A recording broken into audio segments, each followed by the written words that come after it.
Okay, all set. Alrighty, folks. Having the time be met and arrived at, we have a quorum to hold our meeting tonight. Before I start, I shall read the following disclosure.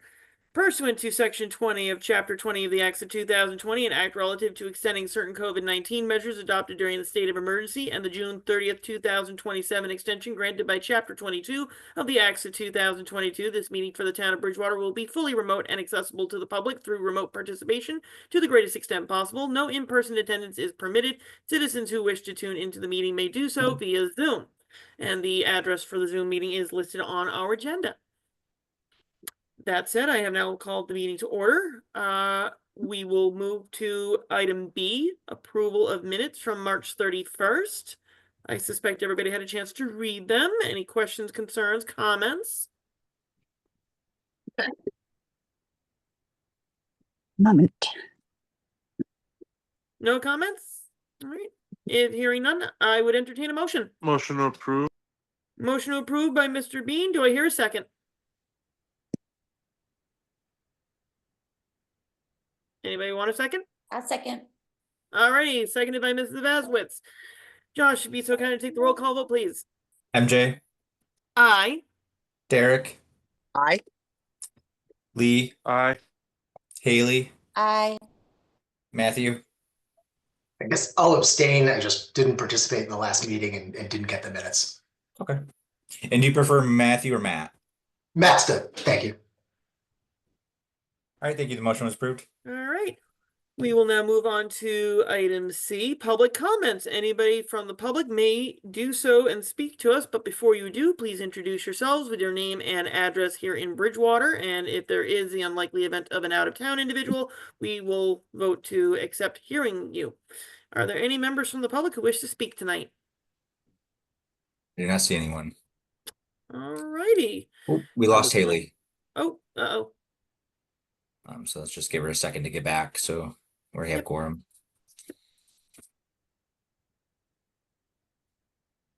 While waiting for Haley, welcome, Matt. Yeah, welcome. Thank you. Good to virtually see you, Lee. Yeah, I'm Thank you, traveling, everybody. or I'd be on. It's funny, we got what, three members, 2002. That's right. We are VR. Reunions. Yeah, this counts, class reunion, I think. Mhm. And Rig actually just joined, so we have quorum now.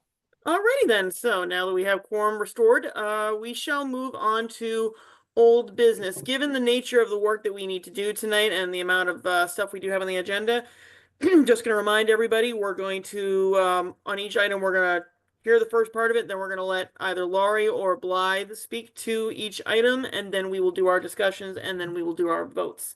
If that is okay, we will proceed to the first item, which will be Budget Order O FY 26-001 FY 26 FY 2026 Annual Town Budget. And this is going to be the big part of the budget process, and I will open it up to Ms. Carini and Ms. Robinson to elucidate the details to us.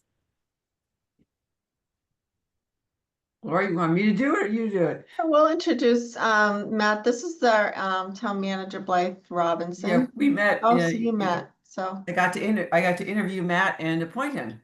well, welcome. We appreciate having a new member. We're excited. I know. We get really excited when we get a new volunteer. It's like, ah. Happy to be here. Thank you. You're welcome. But I'll let Blythe, it's the town manager's budget, so she can do an overall, and if she wants me to tag team with anything, we can surely go over anything you guys need to go over, but. Yes, I think we can cover any detail question you can come up with. But just in general, so this is the order that would fund the FY 26 budget. Overall, it's just shy of $79 million. And you can see on the order that some of the items come from some reserves, and the balance is from taxes. And overall, the revenue increase next year is 4.67%, which meant that with the Bridgewater Rainham School District budget that we received, that was about a 15% increase. And it's been the town's practice to share equally a grouping of revenues for with the school that the town receives, which we did, but that still fell short of the full amount that the school committee certified for Bridgewater by just over $6 million. So while I say that this budget is balanced, I would qualify that by saying it doesn't include that $6,034,615.95, if I remember correctly.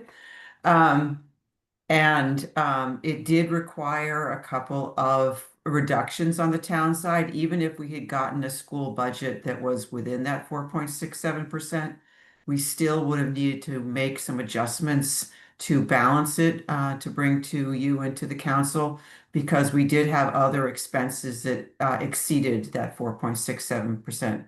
For example, our obligations to the Plymouth County Pension Fund were almost 14% higher. One of our school districts, and Lori can remind me which one, was about 53% higher than last year. Health insurance was 6.75, which sounds like a lot, but I can tell you in the town I retired from, my increase next year is 12. So it actually is very competitive, but all those things together and a couple other costs were just higher than the town could sustain in a normal budget year. So that caused us to eliminate a few open positions that weren't currently filled. Police cadet, firefighter, paramedic, 2 positions from the DPW, reduction in hours for 1 employee, and deputy building official, and a financial analyst position, and some expenses. So I don't want to go into too more detail than you're ready for me without questions, but that's just a very high level. And happy to hand it off to Lori or take any questions that you have. I guess I will start at least with a question. So this is a budget realized with some cuts to some general services at this point when it comes from a staffing perspective. Noting the $6 million figure you indicated, I suspect that would be the figure that the council is probably considering for a potential override that they'll be likely deliberating later on. If I remember correctly, their next meeting's coming up rather shortly. Actually, that's already been decided at the last meeting. Okay. They landed on an override amount of $8,008,272.33. It is the 3/4 of that is that school number, that $6 million number. The balance of it is restoring some of the cuts that I just told you about, but not all of them to the town side, and some expenses for about 422,000, dedicating $500,000 towards road repair, which is not gonna solve our road issues, but it certainly is a move in a good direction to be able to pave 1 mile or 1.5 miles of road a year, more than we can do today. And then the balance is some targeted investments in some departments where we haven't been able to add staff over the years due to tight budgets, where we feel we've gotten behind. Most critically, the fire department for firefighter paramedics, to fund to cover the engine over at Station 2, 2 police officer positions, a social worker / clinician that would be shared, be in police but shared with COA as needed, a library position, and a Lori, can you remember the other ones off the top of your head? No, I think, you said the library assistant that will help support the hours that the library should be open, but they just don't have enough staff, and to help them address all the demands of the programs. And then the park steward who has Thank you. needed additional attention to all the recent parks and developments that the town has been working on over the last, several years of opening the space and the recreation to you know, with some major grants that the town has been able to secure. So we've done a lot of work, you know, opening this up to the community, and now we need someone to help take care of it and monitor it and make sure that, you know, everything's, you know, staying up to date and maintained well, so. So again, all 3/4 of it is the school, the other $2 million are the other three areas that we just talked about. And my follow-up question to you, Blythe, or to Lori, as it relates to the percentages of the budget from where the funds will be raised from, how much of it would be from the levy of taxation on the residents? How much do you know right now would be based upon the cherry sheets data from unrestricted general government aid that we're possibly looking at, and other funding sources? Do you have that percentage by chance? Of the balanced budget or with the override? With the balanced budget that we have right now. Oh, sure. Let me bring that up. While Lori's looking that up, I'll just I'll fill in and say that we use the governor's budget to put together our revenue assumptions, and that increase was about 5.17%. The House version has come out, and then there is a reduction in local government aid, but you know, we always wait to see how that really pans out when it gets through the sausage mill in Boston. So I can't say for sure yet. But overall, the lion's share of money is raised from taxes. I just don't have the percentage off the top of my head. Alright, So I can tell you that, let's see. So the revenue projections, 80% of the balanced budget will be from our property tax levy revenue. 7.2 state aid, 7.3 is local receipts, and 5.5 will be the other funding sources. All right, then those answer my questions. I would at this time open it up to members of the committee. I will ask as a kind reminder, when asking questions, please ask them through the chair and then to the individual that you're seeking to ask. So for example, you would say, Madam Chair, Madam Chair, through you to Ms. Garini or through you to Ms. Robinson, and then ask your question from there, trying to keep it as close to Robert's Rules of Order as best as possible. Madam Chair, I have a couple of questions that I would like to present to Mrs. Robinson, if that's okay. No problem, Mr. Knoll. Please proceed. Thank you, everyone. Good evening. If I heard correctly, the budget includes the need to hire 2 officers, is 2 police officers, is that correct? The budget doesn't, but the override ballot question will include 2 new officers. It could maybe you could speak to the factors that that has gone into the decision for the town to hire, you know, the town needing to hire 2 police officers. You know, can you speak to maybe crime? So that's the first question. Let me just get the second question out as well, just so that way I can just get it out. And the second question is related to the fire station on Pleasant Street.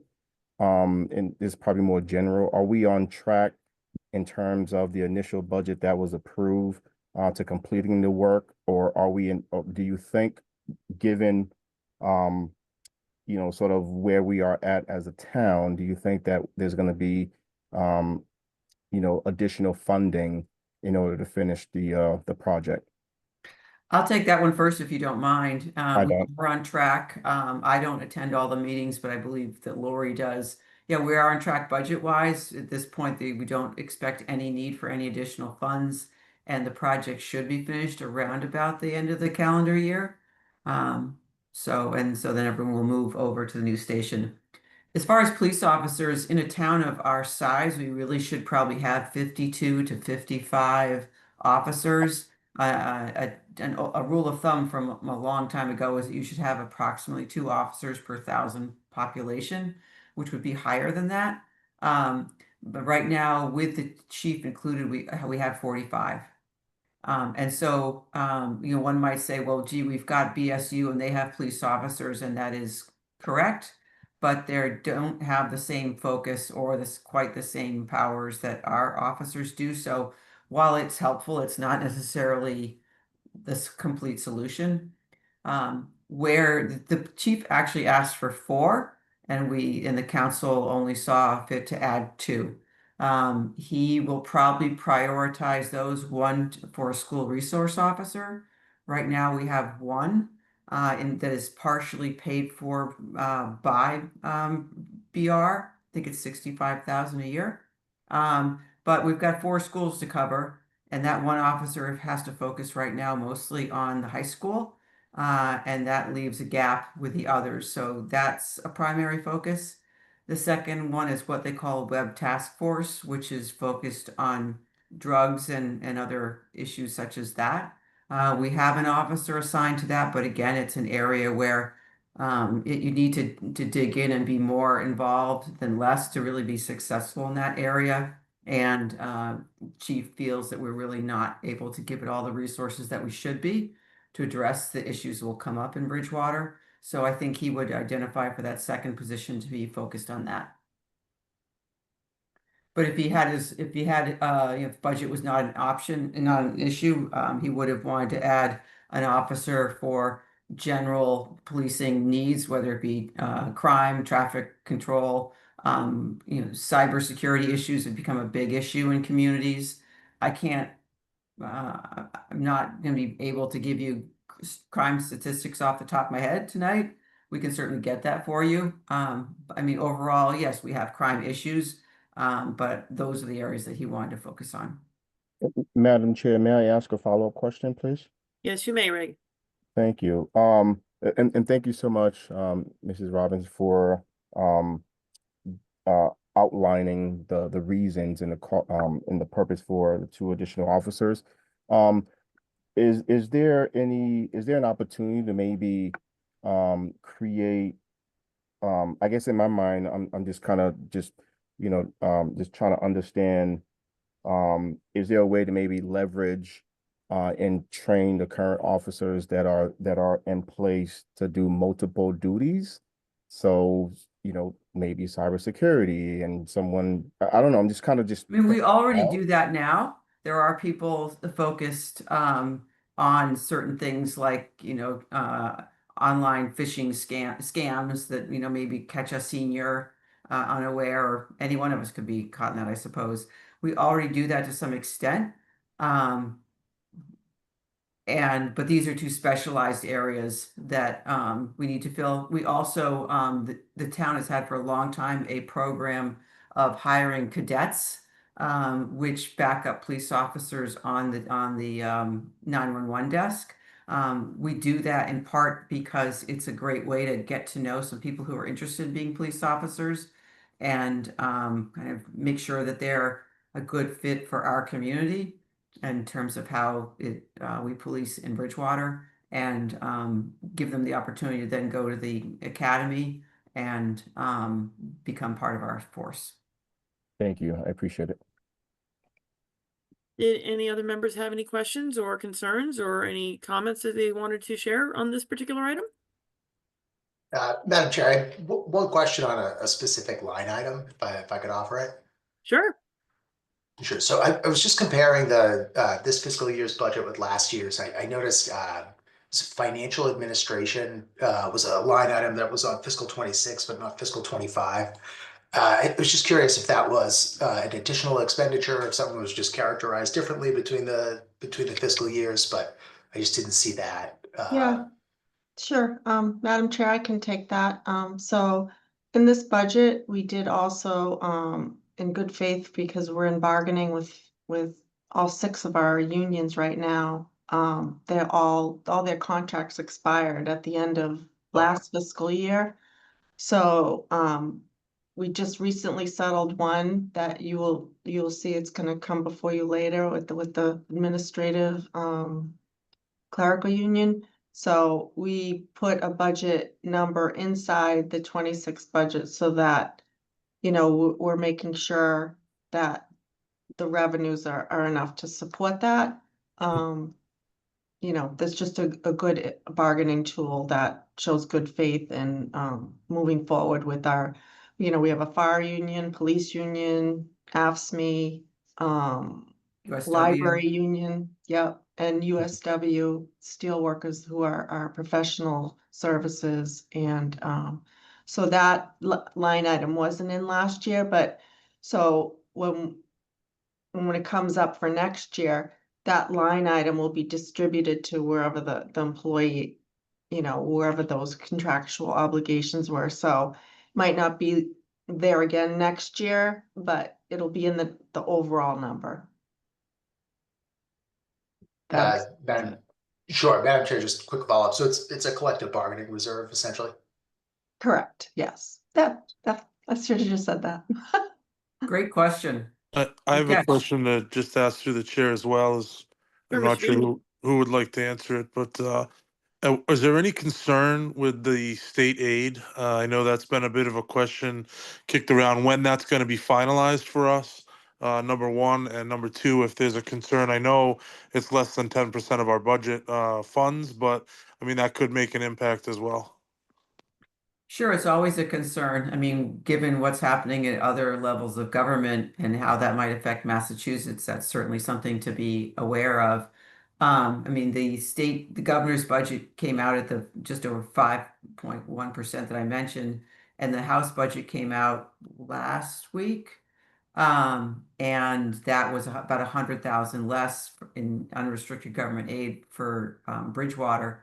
I did happen to see our state rep, Dennis Gallagher, late last week, who told me that he, from what he's learning, he thinks that the Senate budget, which will come out maybe in another few weeks, may restore that government aid. So I think the town has always taken the long view of let's take the governor's budget and see where things come out, because that has a way of working out generally for us.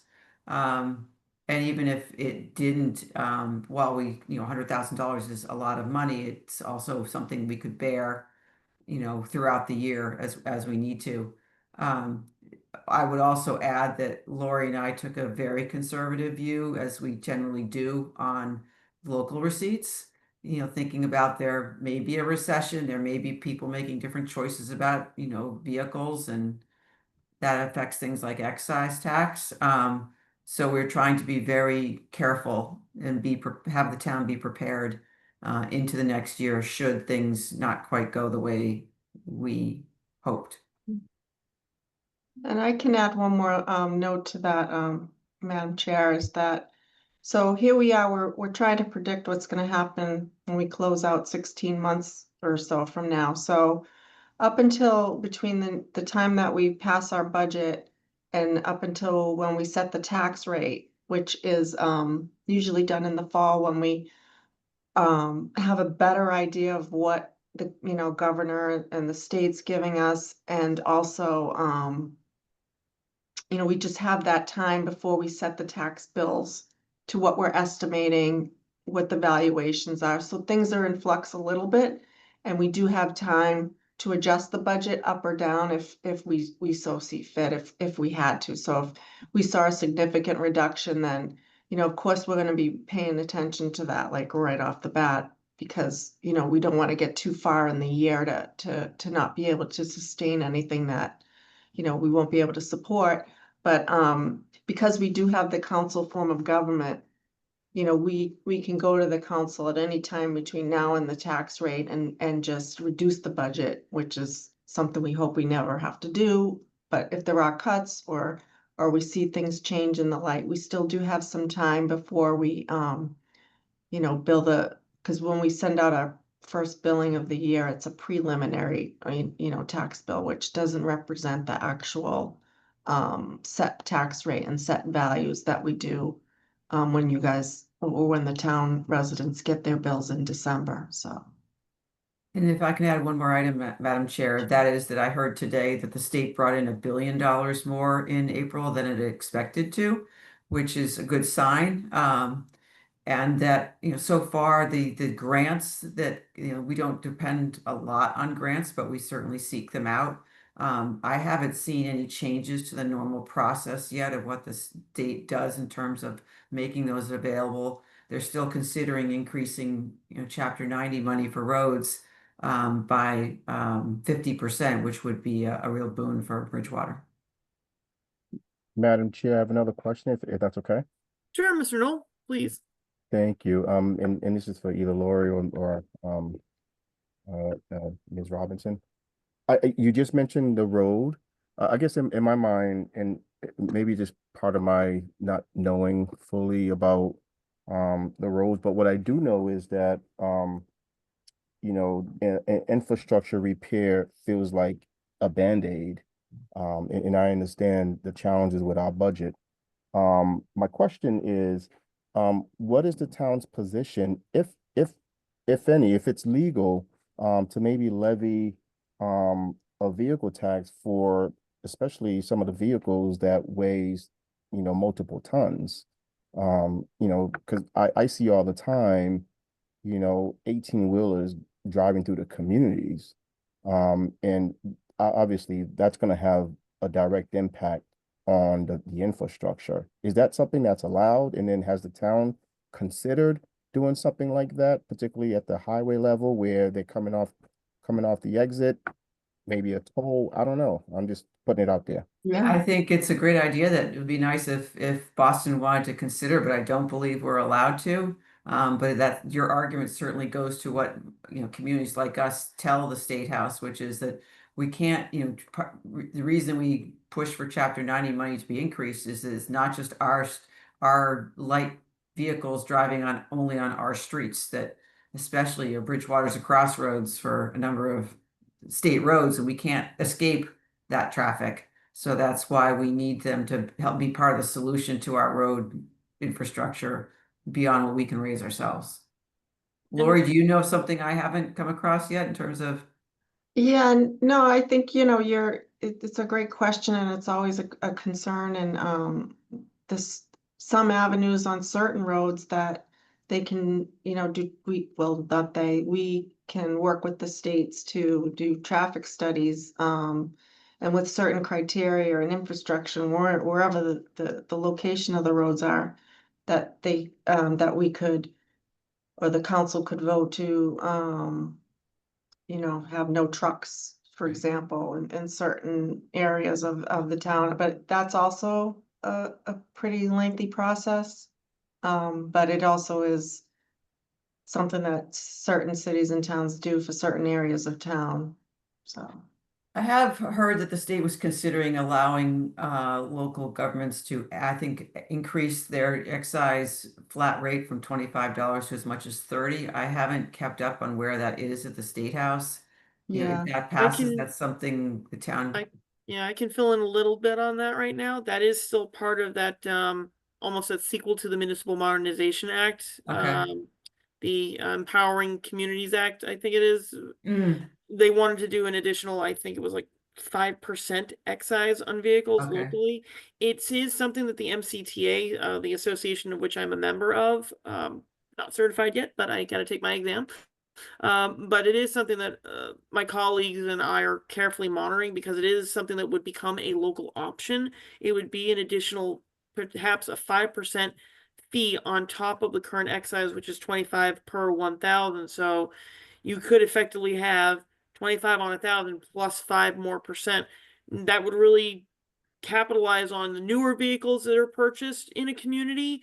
As it relates to larger trucks or vehicles being in the community itself, it might be a benefit to towns and cities that may have large trucking companies or large construction companies. The towns that come to mind to me for stuff like that would be Avon, because they have a large industrial park, and I, having been there for a few years myself, know that they actually have two very large construction companies and trash companies that have large truck fleets. So when they procure new vehicles, that additional 5% certainly would be a boon to their revenues. In Bridgewater, we don't necessarily have that much. We do have a few large warehouses, but those vehicles may be registered off-site from the town of Bridgewater.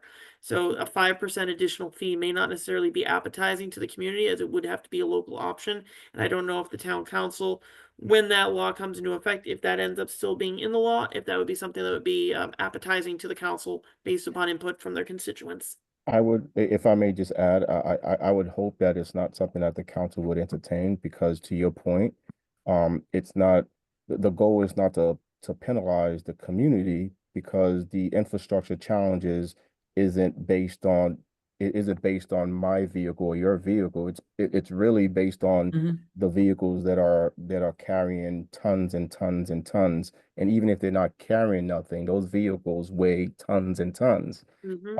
That's where the damage is happening. So I would hope that if the town does institute something like that, that they would allocate it appropriately, not to the constituents, but rather to, these um, organizations or companies that that have these massive fleets of vehicles that are traveling from one end to a town to the other. Yeah, I think too, just to add one more thing, Madam Chair, is as a local option, the council would entertain that to put it before the voters. So I think the voters would have a say on something like that. As well as, right now, currently the registry of motor vehicles, they're the source of information for all the cities and towns right now. So all the files come directly for them from the state, based on registrations and things like that. So for a local community to adopt this, there would be some paperwork and billing and, so, because the state's not gonna just stop their process to accommodate every community. So there is some work that would have to come from that as well. So, and again, further costs, further taxes, but I do in the long run think that it will be up to the voters of the community, just like the meals tax and hotel taxes. So Thank you, Thank you, everyone. Laurie. Thank you, Blythe. Do any other members have any questions or comments? Madam Chair, just one additional question if I could. Sure, Mr. Lightford. So I was looking at, again, just going line item by line item. I noticed for the size of the departments, some increases in the accountant and assessor's office over last year. I wasn't sure, was there anything that happened in either of those departments that led to those increases? I think it was about 60,000 and 40,000 in either. Yep, so I know in the assessor's office, because of the increased paperwork from passing of the veterans exemptions and the demand of the seniors, we're doing a senior work off, we're adding a lot of paperwork and process, so we've had a part-time employee in that department, and we're looking to increase the hours for a full-time person, just because it's a small office of 3, and it's really is one of the most important offices in the town because they control the whole 80% levy of filling out, our tax bills and making sure the exemptions and the abatements, and so yeah, so that is one of the increases in the assessors, and then in the accountant's office, I should know that because it's Isn't that where we moved Julie down there from another? Oh, right, yeah, so we moved the payroll administrator from the HR department into the accountant's office to be under the finance director's purview, so you'll see that the HR department will have less wages and salaries there. It was just a reallocation. Got it. Thank you. Good question, thank you.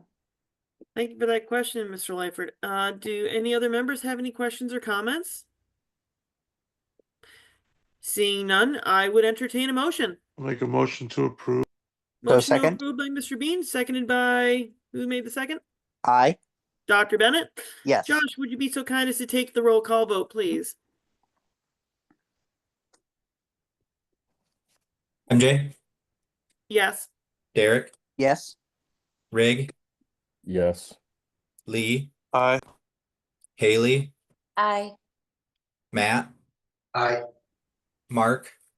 I'll abstain as I joined halfway through the conversation. Thank you. The motion was approved. Moving on to our next item. Thank you, everybody, for that one. We're moving on to Budget Order OFY 26-002 FY 26 Water Enterprise Fund. And it's basically what it says on the tin. This is for our Water Enterprise Fund. This is for the for the department itself, we have a water and sewer enterprise fund. So this is one of those two that are through the water services division. And it looks like we're looking at a total cost of $5.298 million for it. And with that said, I will defer over to Ms. Robinson and Ms. Garini. So this budget is, I think, about a 2.5% increase from last year. As the chair mentioned, it covers the salaries and wages and benefits of, for any of you who are not familiar with enterprise funds, it's the government version of a business. And the way they allow us to run the business of providing water to all of our residents and businesses, and paying for the cost to run that entity on its own. So it's salaries of those people who work there, the operating expenses for chemicals and electricity and all the sorts of things that go into producing water, the debt service on the things that we've borrowed money for to be able to do work, such as the High Street Water Plant. And then there are some appropriated direct costs where we have some portion of time by other public works employees or town office staff that assist the overall operation. For instance, they don't send out their own water bills by themselves. They have support from the treasurer's office, the finance office, human resources plays a role, and so on. And so that all comes up to the just under $5.3 million. Thank you, Ms. Robinson. I would open this up to any members of the committee who have any comments or questions.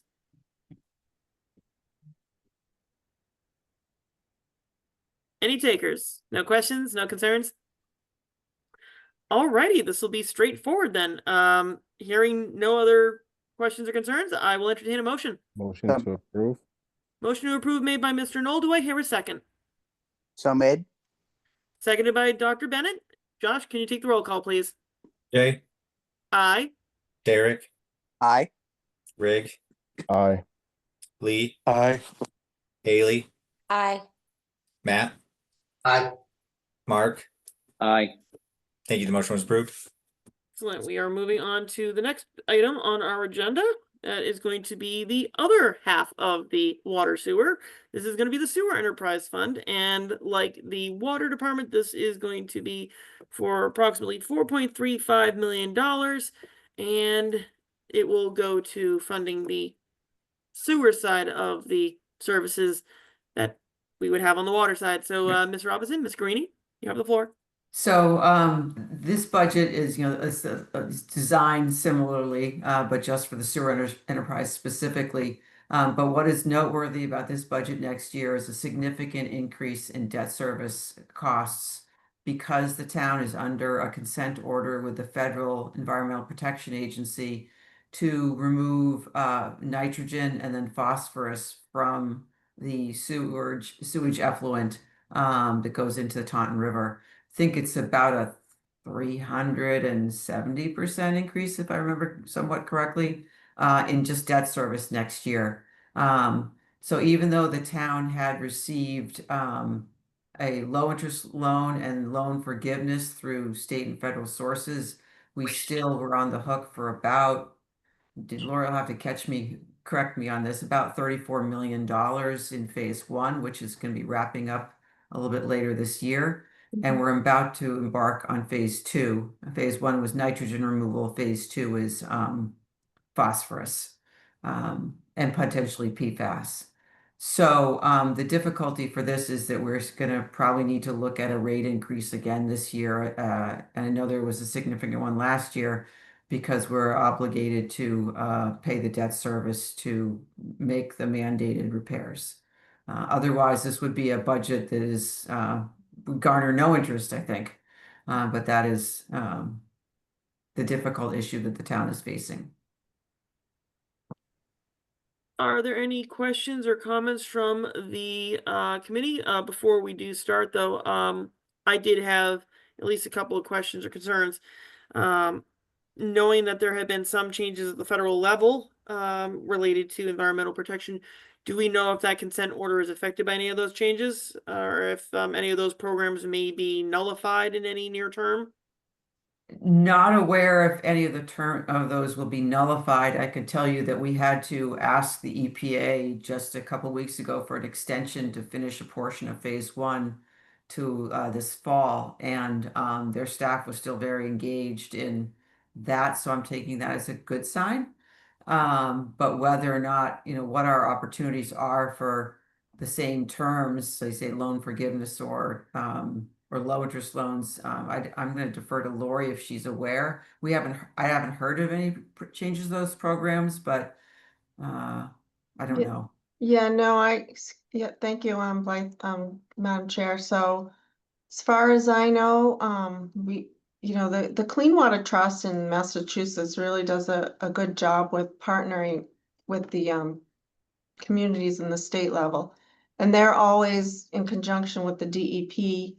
And I don't think it's a political issue, but who knows? I think you don't think a political issue is, but there's always a politicalness to it. But I feel that most of the people I speak with in the industry, our consultant who works closely with us with our water and sewer treatment plants, they're pretty confident that the financing and the resources are there because we're mandated to do these things. So, and they know there's no money, digging for wells. I mean, so I think there's a commitment from, at least from what I can see still, that doesn't appear to be going away. So. I would add one Ultimately, more thing, Madam Chair, to that, just to support what Lori said. I should have mentioned that on the water side, the state DEP came out with their intended use plan, which includes the ability to have a low interest loan to borrow to connect the Plymouth Street wells, the ones that create the iron and manganese that makes water discolored in part of town, to hook it up to the High Street plant to be able to clean those materials out. That just got approved in the last few weeks that we'll be able to borrow under that, again, under favorable terms. So I'm going to take it as a good sign that that program is still there, and hopefully others will be as well. ultimately, I'm hopeful that it will remain in place, as these were good programs to protect water supplies and to also enhance the current existing water supplies, knowing that it is a resource that has become a big issue in the region and also locally in the last few years. It is something that I genuinely have a concern about, simply because if we have it happen that a program ceases to exist, we've invested all this money and capital into systems and programs which, while it would benefit us, we would be left holding the bag for anything that might otherwise have been helped by a higher level of government, whether it be state or federal. I'm hopeful that these programs also will continue, so that we won't be having to deal with that type of question. And that's ultimately my hope at this point. So I'm glad that we are making progress on them right now, and that there is still resources available for the town as we pursue phase two. That being said, are there any other questions or concerns from membership? Madam Chair, I think I do have a couple of questions. Sure, Mr. Knoll. I was wondering if I heard correctly, this is based out of Taunton River, right? That's where we end up discharging to. Yeah. So, I'm assuming wherever the water is coming from, right? I'm sure it flows to other towns, and and then directly in town, the other the institutions that are using, like the prison and BSU, what's their share compared to the residents? So through you, Madam Chair, the sewer treatment plant only, I think, covers about 30% of the properties in Bridgewater. And that's part of the reason why it's such a challenge. And the cost is that, unfortunately, unlike water, which is almost probably nearly every home in Bridgewater, sewer is not. So the cost is just, it has to be borne on a smaller group of people. I can't tell you what caused the EPA to issue this consent order against us, but however that was determined, they determined that we needed to clean up what we were discharging into the river. I also don't know if anyone draws from the river for drinking water. I'm just not as familiar with this area to know that, and I don't know if Lori happens to know. Yeah, no, no, it doesn't come from there, but, as far as the sewer, the Department of Corrections has their own wastewater plant. Right. So they're not connected to the towns.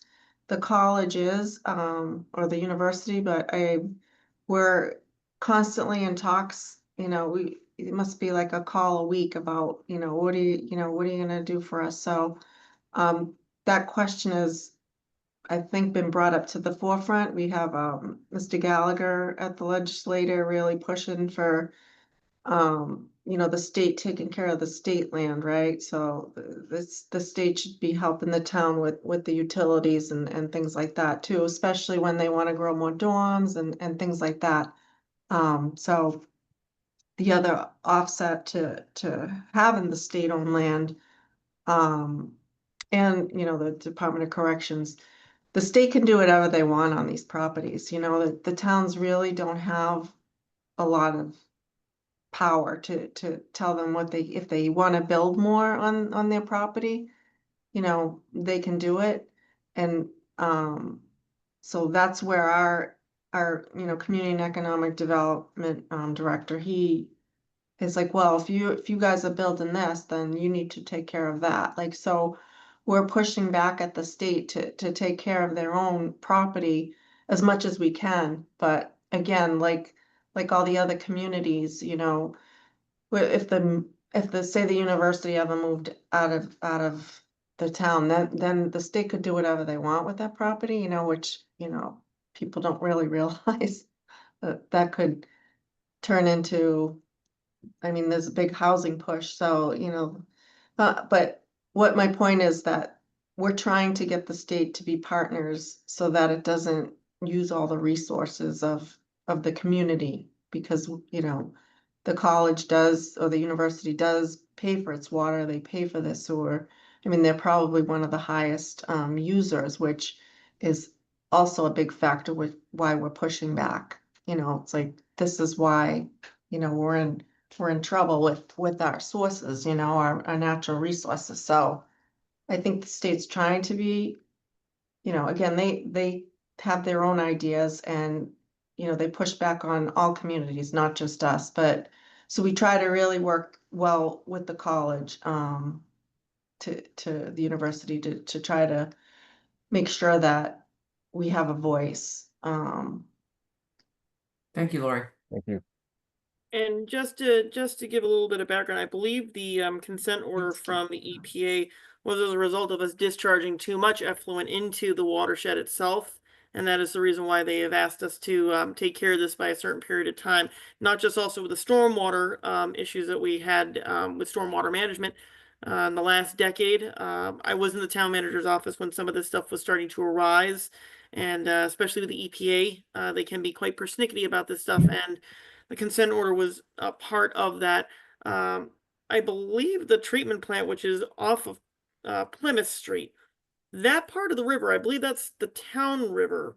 At least that part of the Taunton River, that's the town river branch. I think you're right. And that was their big concern, was that we were overstepping the limit that we had on our discharge permit, which is why they said if you're going to go above this limit going forward, you need to upgrade your facilities by this point in time and have this amount of effluent be treated in this manner.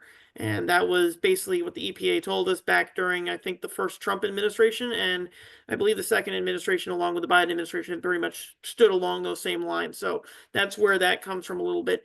While we are in the Taunton River watershed, we do tap into part of an aquifer that's in the Bridgewater area, although it is sourced by the Taunton River watershed. The water comes in from the Taunton River, which flows down into Narragansett Bay, but it flows up flows through the Taunton River, through Lake Nipponicket, into the town branches of the Taunton River, and then into the Bridgewaters. A little bit of science there, a little bit of ecology. And we'd also have requirements to have our MS4, that is the stormwater. So we have that costs ongoing to, hopefully someday we can get a stormwater Utility setup. utility service, but again, that's that's another project. We get tons of ideas. So, Are there any other questions or comments or points of note that the members of the committee wish to make? Hearing none, I will entertain a motion. So made. Made by Dr. Bennett. Do I hear a second? Second. Seconded by Mr. Bean. Josh, could you take the roll call, please? MJ, Yes. Derek, Yes. Rig, Aye. Lee, Aye. Haley, Aye. Matt, Aye. Mark. Aye. Thank you. The motion was approved. Alrighty, let us move on to our next item here. Budget Order OFY 26-004 Transfer Station Enterprise Fund. Much like our other ones, the Water and Sewer Enterprise Funds, this one helps to operate the transfer station, which helps us dispose of much larger household waste items that may otherwise not be put into trash barrels through a trash service. And the amount of funds for our current for the upcoming fiscal year would be for $464,000. I know that there have been some improvements down there in the last few years, and I suspect that these funds will continue those improvements, but also to help with the staff down there. So with that being said, I will leave it to Ms. Robinson and Ms. Greeny.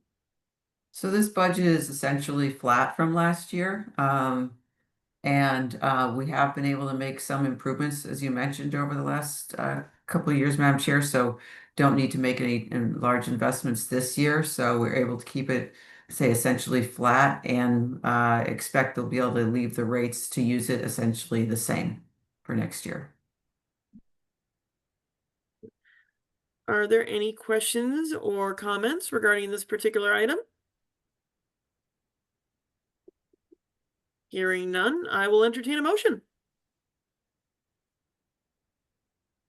So So made. moved. Go ahead. Second. Motion made by Mr. Lightford, seconded by Dr. Bennett. Josh? MJ, Aye. Derek, Aye. Rig, Aye. Lee, Aye. Haley, Aye. Matt, Aye. Mark. Aye. Thank you. The motion was approved. Alrighty, and now we are moving on to our next item here as the last bit of old business. Budget Order FY 26-005 Authorization of Revolving Funds. And I'm just going to go running back here to this because I just had to read the title at the top of the page. And here we go. So the amount here, it looks like it will be to establish revolving funds. Now, just for a bit of note here, the total is going to be a amount of, let's see, we have 5,000, 155, 150,000, 75, 25. So a little bit over $200,000. Am I correct on that one, Blythe? Mhm. All right. So for those that might not necessarily be familiar with revolving funds, these are funds set up for each individual department with which to conduct specific actions or activities within those departments. And the funds are self-sustained by receipts into those funds. So with that said, I'll leave it to Ms. Robinson and Ms. Greeny. So there are four. The town needs, as you know from state law, the town needs to reauthorize these each year. It does give us an opportunity to look at the spending limits and the revenue that supports them and make sure that those match up. Actually, I'll kick this one question to Lori. Lori, have we changed any of the amounts for next year? Or are they the same as they have been? I think the CO, excuse me, thank you. Back to you, Madam Chair. We did increase, I think, maybe the Council on Aging because they've had great success with some of the new programs that the previous director had implemented. So I think we went up on that a little while. But the town clerk and the library fines and the recreation revolving. So the recreation revolving is typically it's a revolving fund that allows the rec department or the recreation commission. They work with the athletic associations in the town, Little League, softball leagues, and probably Mark can weigh in on all the work that the recreation commission does, trying to now coordinate and navigate all fees and taking care of the field, so almost all of the work that the associations and the groups do, this revolving fund takes in the fees and pays for taking care of those events, you know, at all various times of the year. So that's one of those funds. So the town clerk, they sell the street listing book. A lot of people put that online, but you know, people can buy it and then she just uses that account to pay for the printing of the next year. So, and the library, they collect fines on overdue things and sometimes, you know, fees for selling the old books, and they just put that right back into buying new books and supplies for the library. Thank you, Lori. I did have a quick question just for a little bit of history for those of us that have been on these types of budget matters before in the past. If I recall correctly, the street listing account has actually gotten smaller over the last few years, has it not? It used to be much higher because more folks used to get the paper version of the street list, but I know in recent years it has gotten smaller because less people have actually procured a paper copy of it. Right, correct, you're correct. All right. Are there any questions or concerns from membership? Hearing none, I will entertain a motion. Motion to approve. Motion to approve Second. made by Mr. Knoll, seconded by, did I hear you, Mr. Lightford? Yes. All right, seconded by Mr. Lightford. Josh, can you take the roll call, please? MJ, Aye. Derek, Aye. Rig, Aye. Lee, Aye. Haley, Aye. Matt, Aye. Mark. Aye. Thank you. The motion was approved. Alrighty, thank you, everyone. Now I believe we are moving on to our items for new business, and that would be, we'll start with the first one here. Order O FY 25-057 BAA collective bargaining contract ratification. And just to scroll back down here, too bad I can't quick jump between each one, but that would be nice. All right, let's see. Summarization here. Alrighty, the explanation for this item is the town manager negotiated a agreement with the Bridgewater Administrative Association. An affirmative vote of the council will approve the contract as presented, and a concurrent transfer request will fund the appropriation thereof. I suspect this is one of the many contracts that Ms. Robinson has been kind enough to help us negotiate with our colleagues that are paid employees of the town that are in the administrative class. So I will defer to Ms. Robinson and Ms. Guarini on this matter.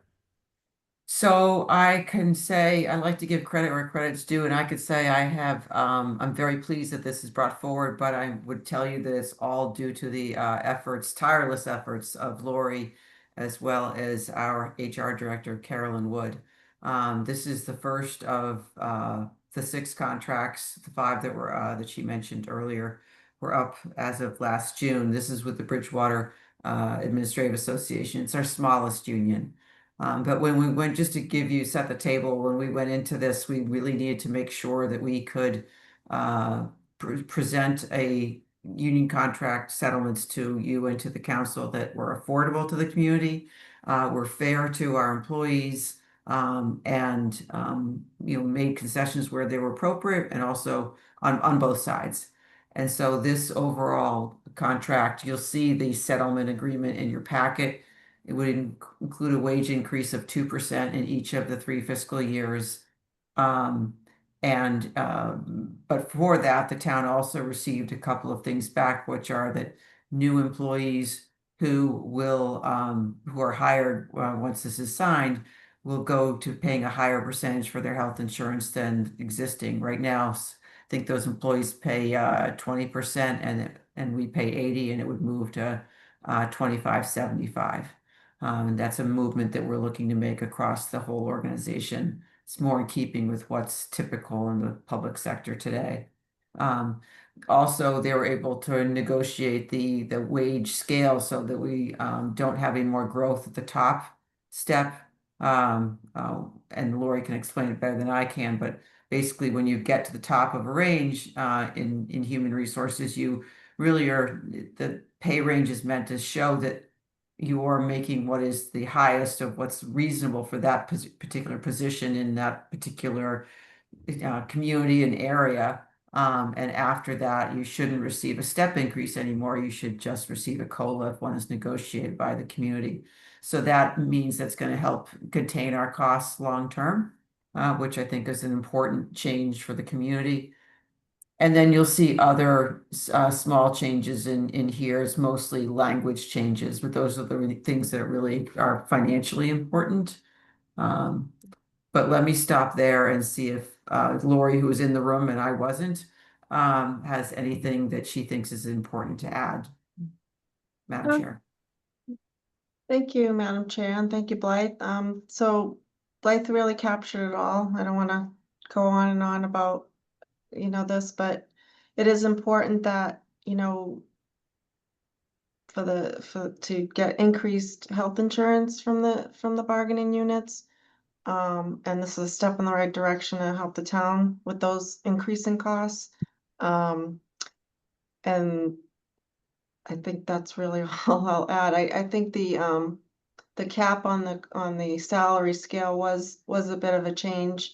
Because typically when most communities add, when they do contracts, people are always maxed out, but then they add, more steps, or they max it out longer, or so we put the gamut down because some positions should be at the maximum of what that position is responsible for. So anyway, we thought that was a good, it was a difficult give back for the unit, but we thought it was a fair one to get for the town, so.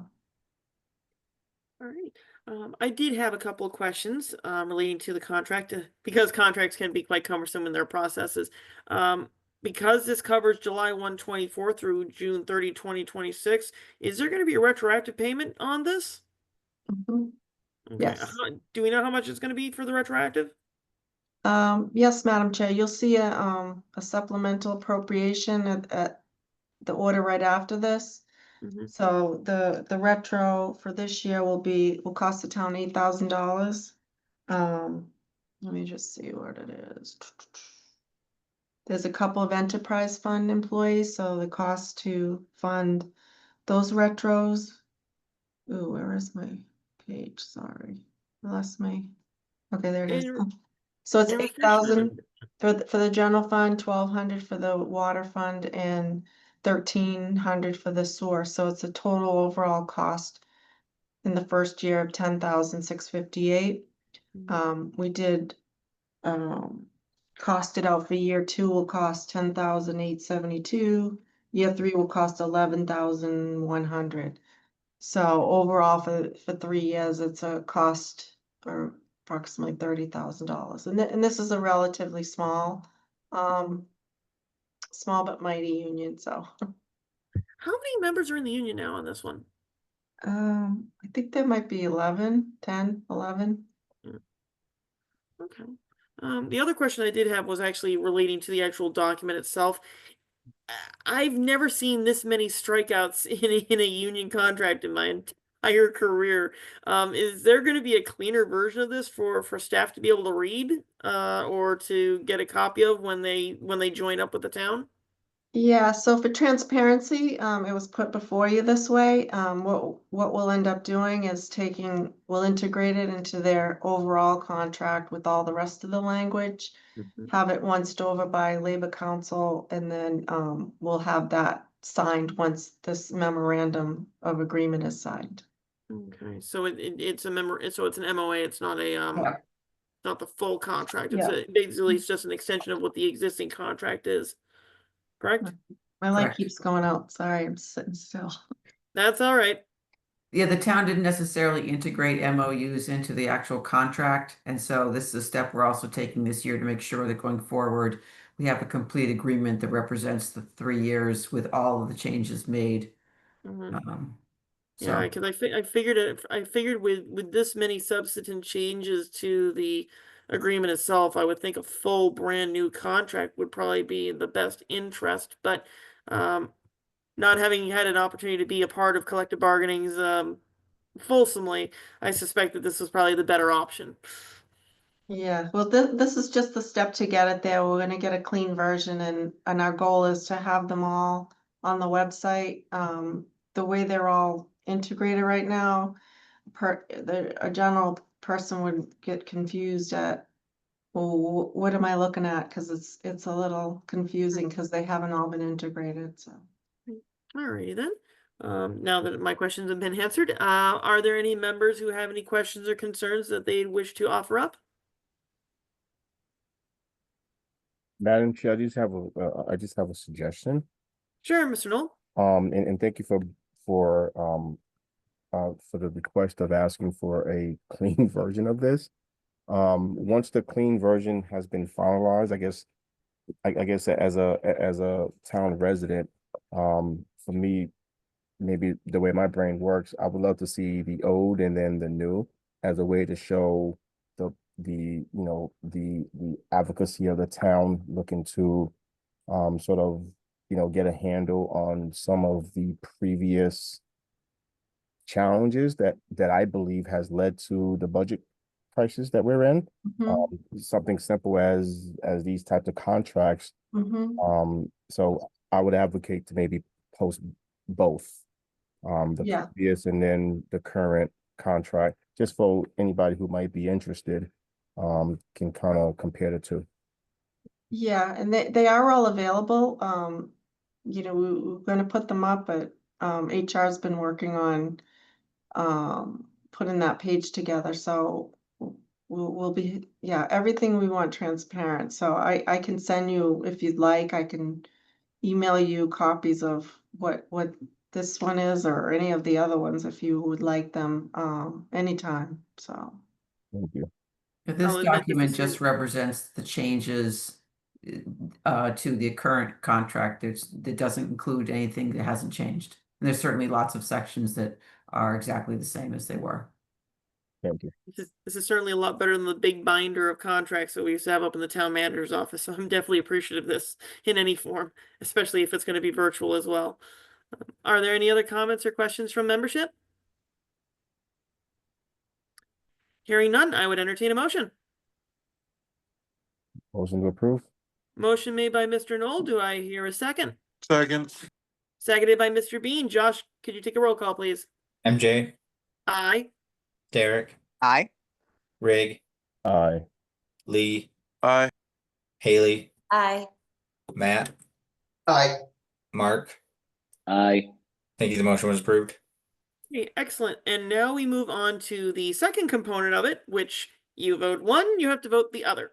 So in this case, this is order FY 25-058 BAA collective contract appropriation transfer, of which we will be appropriating a transfer of $10,658 from the specified funds that are listed on this to the specified funds that the funding will go to be a 1-to-1 $10,658 from one side to $10,658 on the other. And I believe that's pretty much straightforward at that point, but I will leave it to Ms. Robinson and Ms. Greeny to clarify. I think you got it. Alrighty. So, that being said, any questions or concerns? Alrighty. Keep in mind, this is like I said, one has to be with the other. So, barring any other questions or concerns, I will entertain a motion. Motion So to made. approve. Motion made to approve by Mr. Knoll, seconded by Dr. Bennett. Josh, can you take the roll call? MJ, Aye. Derek, Aye. Rig, Aye. Lee, Aye. Haley, Aye. Matt, Aye. Mark. Aye. Thank you. The motion was approved. Alrighty, and now we are at our last item of the night, order OFY 25-059, acceptance of Hanson Farm Conservation Restriction. This is a conservation restriction for a large farm here in the municipality. It is a very important farm, and I know the town has since received a grant of $3 million from the Executive Office of Energy and Environmental Affairs with which to handle this conservation restriction. And if I can get a little help on this from Ms. Robinson and Ms. Garini, I believe this conservation restriction allows the land itself to be protected for a long period of time as a result of it being agricultural land and being a natural resource to the town, if I recall correctly, in perpetuity. Is that correct, Blythe? Yes. Excellent. And any other specific details I may have missed? Yes, so thank you, Madam Chair. So I would just add, so it's 71.79 acres. There are a couple of areas that are excluded. The town is essentially purchasing the development rights for this property, so it cannot be developed into housing or commercial or anything else in the future. There'll be this permanent restriction will be recorded at the Registry of Deeds. It enables the owners to continue to own the property and farm it. And the restriction you see in your packet lays out using a template that the state requires us to use. We have negotiated with the owners what they can do on the property, what they can't do on the property, and the state has approved of this final document as well. It has also been approved by the Conservation Commission, which is a requirement of the process. And the councils will be taking it up tomorrow night as well. I would also add that the state usually requires a 10% match for grants like this. In this case, they only imposed a 1% match, which is utilizing Community Preservation Act funds, about just over $30,000, which will pay for the contribution to the land trust that's going to co-hold this restriction, Wildlands Trust. A sign that needs to be put up, some environmental site assessment just to make sure there's nothing going on the property that we didn't know about environmentally. And it all needs to be wrapped up by June 30th when the grant expires, and we are on track to do that. Thank you, Blythe. That is very helpful. And to two members, this is one of those things that's really important, especially in a town that wants to conserve land and natural resources. A conservation restriction like this is super important to preserve those types of assets for future generations. Also allows folks to see farming in action. Hanson Farm is one of the last large farms in the community. I know there are a couple of smaller farms, but this is one of the larger, more active ones in the community, and it is I know, as some people will say, an institution. So I know where I would certainly stand on my where I would stand on this. I would open it up to membership for any questions or concerns or comments that they may have.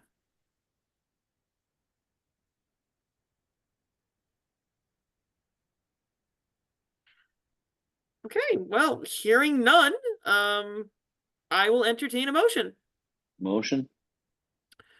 Motion made by Mr. Thomas. Do I hear a second? Second. Seconded by Mr. Bean. Josh. MJ, Aye. Derek, Aye. Rig, Aye. Lee, Aye. Haley, Aye. Matt, Aye. Mark. Aye. Thank you. The motion was approved. Alrighty, excellent, everyone. Now that we've gone through our entire order of new business and old business, we can open this up to additional items for discussion that may not have been anticipated tonight that we can always have added to the next agenda. I suspect we don't have anything unless members wish to volunteer.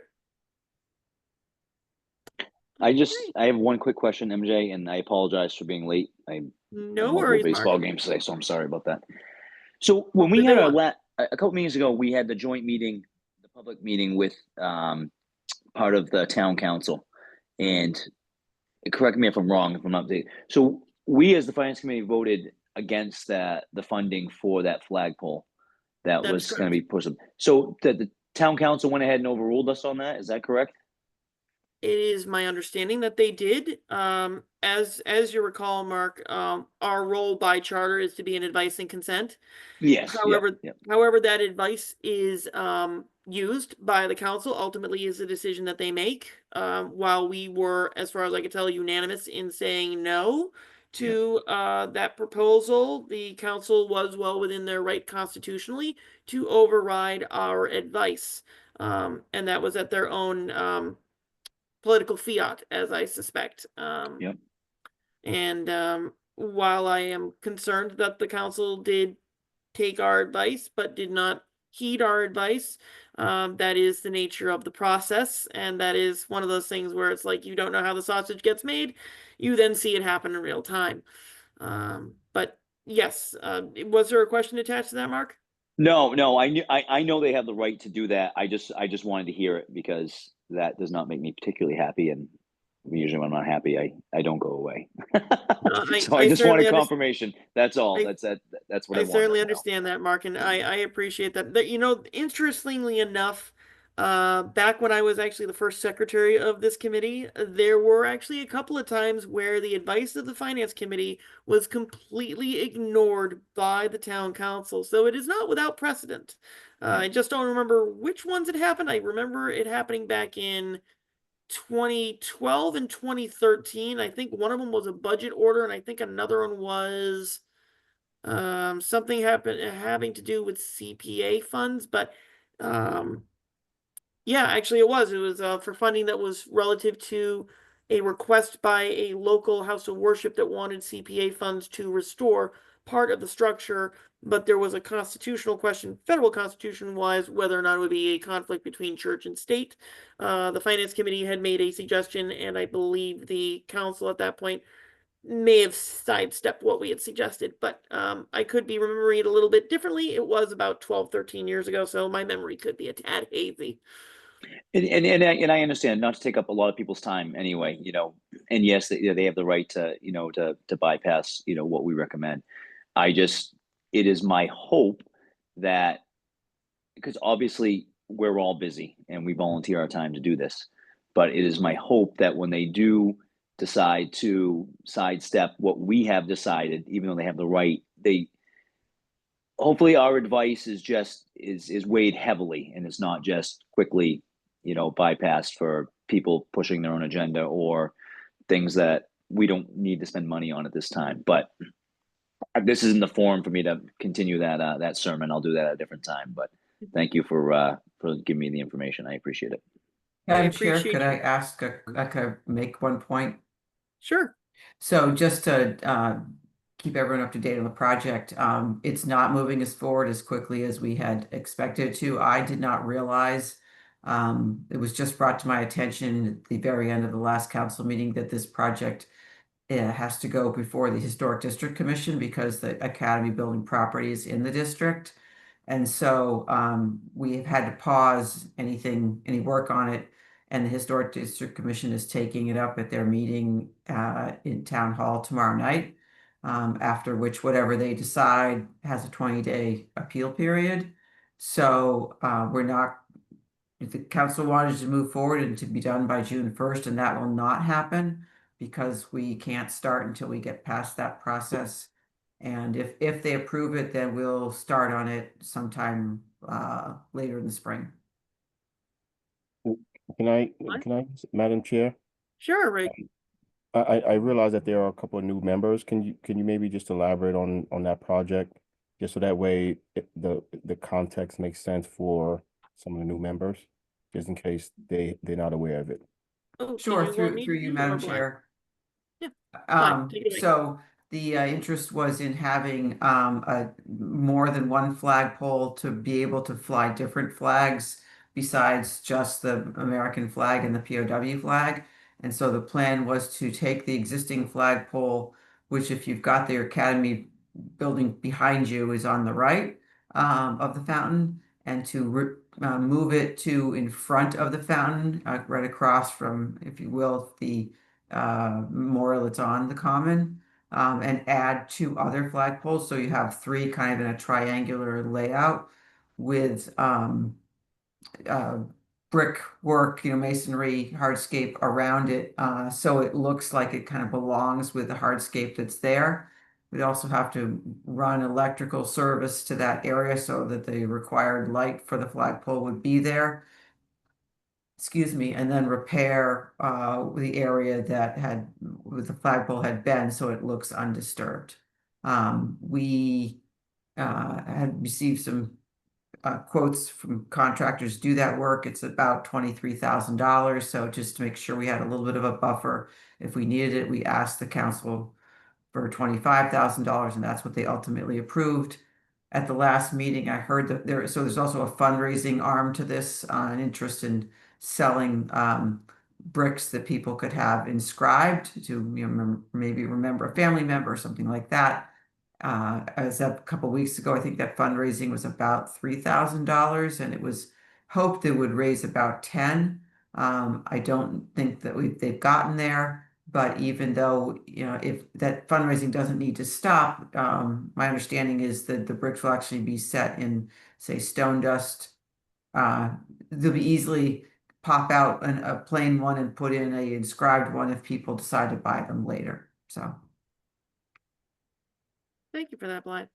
Were there any other items or points of note that members wanted to share or express? All right. Hearing none, we get to move on to our most favorite part of our agendas every night, adjournment of the meeting. So, with that being said, do I hear a motion? Motion. Motion to adjourn. Was that made by Mr. Knoll and seconded by Mr. Bean? Sounds good. Cool. Alrighty, Josh, can you take the roll call, please? MJ, Aye. Derek, Aye. Rig, Aye. Lee, Aye. Haley, Aye. Matt, Aye. Mark. Aye. Thank you. The motion was approved. The meeting's adjourned. Thank you, everyone, for coming. We will Thank see you at you. the next meeting. Thanks, Thank everyone. you. Bye. Yeah, bye. Thank you, everyone. Bye.